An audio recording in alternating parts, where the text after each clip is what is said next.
नहीं किया जाता। और शामिल किया भी कैसे जाएगा? सरकारी आंकड़ों के अनुसार ही 40 केंद्रीय विश्वविद्यालय में स्वीकृत शैक्षिक पदों में 40% से अधिक पद खाली हैं। जब विश्वविद्यालयों में पर्याप्त प्रोफेसर ही नहीं होंगे तो फिर पढ़ाई कैसे होगी? स्वास्थ्य सेवाओं के मामले में हम क्वांटिटेटिव तो होते हैं, लेकिन गुणवत्ता के मामले में हम पिछड़ जाते हैं। भुखमरी के मामले में हम 101 पे नंबर ले रहे हैं।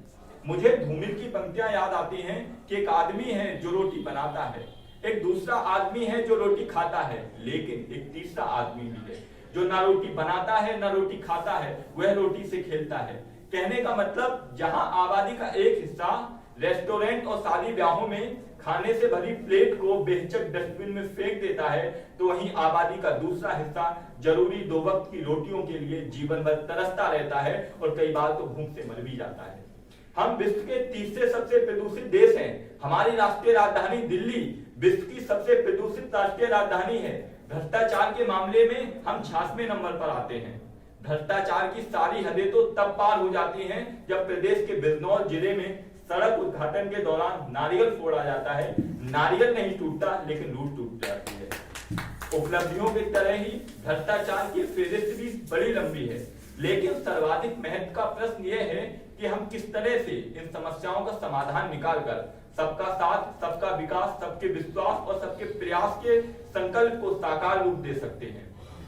किन बुनियादी सुधारों को अपनाकर हमारी सरकारें, प्रतिनिधिमूलक संस्थाएं और देश के नागरिक अपने राष्ट्र निर्माण को अनुप्राणित कर सकते हैं? नागरिक दायित्व का सबसे पहला क्षेत्र यह है कि लोकतांत्रिक निष्क्रियता और सचेत वर्ग में चुनावों के प्रति उदासीनता ने इस देश में सदैव से लोकतांत्रिक घाटे का काम किया है, जिसका परिणाम यह हुआ कि अपराधियों का चुनावों में भाग लेना हमारे लोकतंत्र की सबसे कमजोर कड़ी बन गई। कहने का मतलब, अगर आप सचेत हैं तो आपको इस बात की चिंता होनी चाहिए कि देश के विधानमंडलों में बैठे 46% लोग आपराधिक पृष्ठभूमि से हैं। अगर आप समाधान का हिस्सा नहीं हैं तो फिर आप समस्या हैं। अव्यवस्थाओं के खिलाफ बोलिए, अगर बोल नहीं सकते हैं तो लिखिए, लेकिन एक बात हमेशा याद रखिए कि बुरे लोग दुनिया का खतरा नहीं है, शरीफों की चुप्पी खतरनाक है। सरकारें कागजी आंकड़ों से इतर जमीनी हकीकत को स्वीकार करें। तुम्हारी नजरों में गांव का मौसम गुलाबी है, मगर ये आंकड़े झूठे हैं, ये दावा किताबी है। शिक्षा का 3S सिद्धांत शिक्षा नीतियों के पन्नों में लिखा भर न रह जाए, बल्कि उसे प्रभावी तौर पर पाठ्यक्रमों और पाठ्यचर्या का हिस्सा बनाना चाहिए।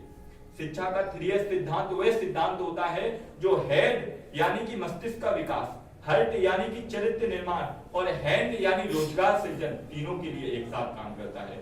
स्वास्थ्य नीतियां बनाते हुए हम इस बात का ख्याल रखें कि हमारी नीतियां केवल संख्यात्मक ना हो, बल्कि उनमें गुणवत्ता का भी समुचित ख्याल रखा जाए। बड़ी विचित्र बात है कि जिस देश की राष्ट्रीय राजधानी दिल्ली विश्व की सबसे प्रदूषित राष्ट्रीय राजधानी हो और उस देश की सरकारें हीरों के लिए वक्सबाह जैसे जैव विविधता के घनी जंगलों को खत्म करने का इरादा रखती हैं।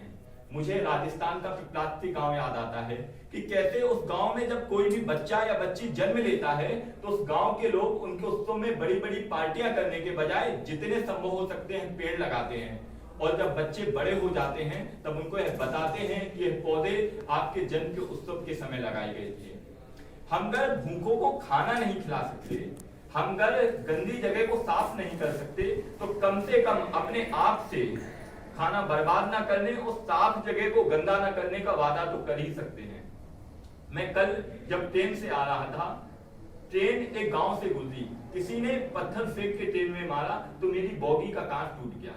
1 मिनट के लिए वो पत्थर मारने वाला बड़ा खुश हुआ होगा कि उसने रेलवे का नुकसान कर दिया, लेकिन जब हम व्यापकता में सोचेंगे तो ये नुकसान रेलवे का ना होकर हम सबका नुकसान है।